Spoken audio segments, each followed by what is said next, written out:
Hey everybody, welcome to my channel. Hope you guys are all doing well today. In this video, we're going to talk about the Cobo wallet. Full disclosure, I did get this wallet free from the team with the expectation that I'd be publishing a video review. Aside from that, I haven't been compensated in any other way from the team, and they didn't do anything to incentivize me or pressure me into writing a positive review. So I'm going to give you guys a fair and balanced view of the wallet. If you guys have any interest in buying, make sure you check out the link in the description below. By signing up with that link, you guys will be eligible for a 10% discount. And if you guys have any questions, concerns about the wallet and you needed to reach out to me, the best way you guys can reach me is on Twitter or through my Discord channel. Links to both those platforms are in the description below. With that being said, let's go ahead and dive into this video review.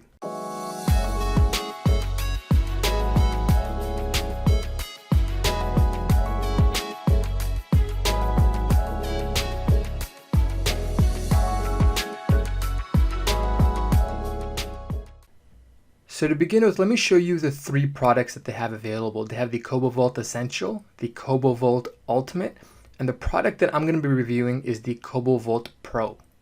So when you receive your package, you'll get this large box encased in plastic, and within the box, you'll find two smaller boxes. And when you open these boxes, these are the following items that you'll see in it. You'll have your hardware device. You'll get a detachable battery case, which comes attached to the device itself. You'll get a rechargeable battery, and with that rechargeable battery, you'll get a charging USB cable. Something that I found pretty unique is the fact that they give you a warranty card. They also give you a mnemonic seed card. And if you wanted the more durable seed card, you would have to get their flagship product, or you could buy it separately for $39. You also get a quick guide with it written in Chinese and English. And lastly, they'll give you a TF card injector.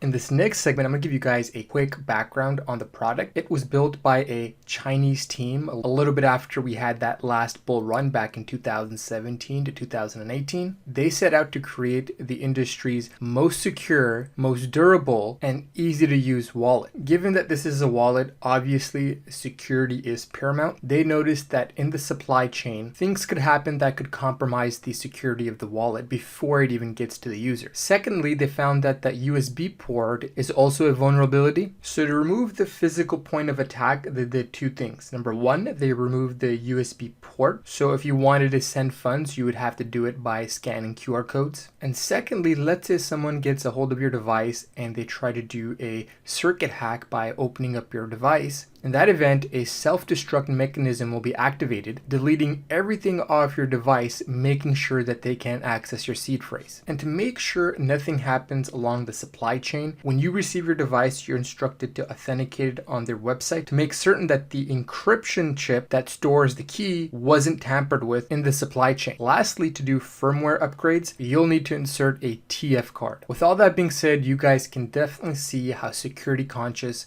the Cobo team was.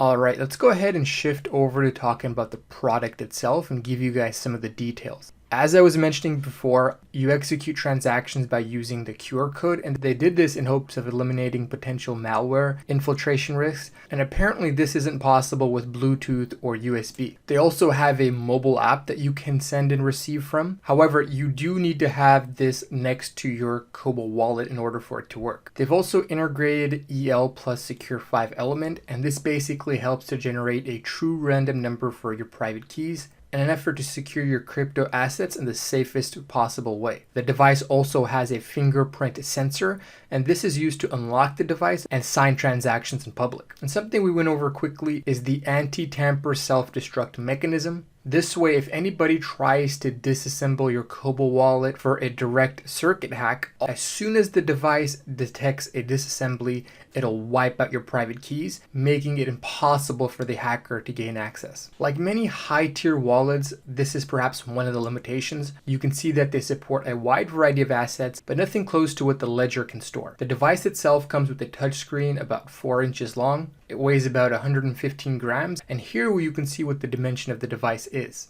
Now I'll end the video by giving you guys my final thoughts on the product itself. I'll give you guys the pros and cons. Let's begin with the pros. I love the large screen. It makes the device really easy to use and very user-friendly. I guarantee you that the experience that you'll have with the touchscreen is going to be superior to the experience that you have with the Ledger Nano X. Security-wise, you're probably not going to get anything better than the Cobo Vault. We briefly discussed how it never comes in contact with any other device. It's never connected to the internet. So all of that significantly reduces the attack vectors. And moreover, you have the hidden vault, which helps users hide their funds. There's a self-destructing mechanism in case there's a physical attack if your device gets stolen from you. The firmware is open source. There's a fingerprint sensor. All of that makes for a very secure device. Next, the device is very well built. It's not durable as their premium wallet, but it's not something that I would expect to break very easily. Lastly, I like the fact that the shipping is free to North America. In other jurisdictions, you might have to pay $5, but for us North Americans, we don't have to pay anything. Now, in terms of the cons, my number one issue with the wallet is coin support. To my knowledge, most of the wallets on the market will beat the Cobo wallet in this category. They do have plans to add additional coins, but in its current state, this is probably the biggest problem I have with the wallet. The second issue I have is the price. Compared to some of its mid-tier competitors, Cobo wallet is on the more expensive side. Most mid-tier wallets you can get roughly for $100 to $120. For this wallet, you have to pay $150. Lastly, you can't use this with a lot of the dApps that are out there. My channel tends to focus on DeFi, and I like the enhanced security provided by a hardware wallet when I use DeFi platforms. And currently, there's no way for you to interact with DeFi platforms using your Ethereum address on your Cobo wallet. To be fair to the team, it is in the pipeline. Perhaps in the next firmware upgrade, they'll be integrating that. But for now, just know that you won't be able to interact with DeFi protocols by using this wallet. Now, after watching this review, if you decided to purchase the wallet, make sure you use the link in the description below. You guys will get a 10% discount on the Cobo wallet. Also, make sure to check out my other wallet reviews. I've reviewed the Keep Key, I've reviewed Decent Wallet. Both the links to those videos are in the description below. And I would greatly appreciate it if you liked the video, left me your thoughts and insights in the comment section below. And if you're not a subscriber already, make sure you guys subscribe. This is CryptoOneStop signing out. I'll talk to you folks next time. Bye.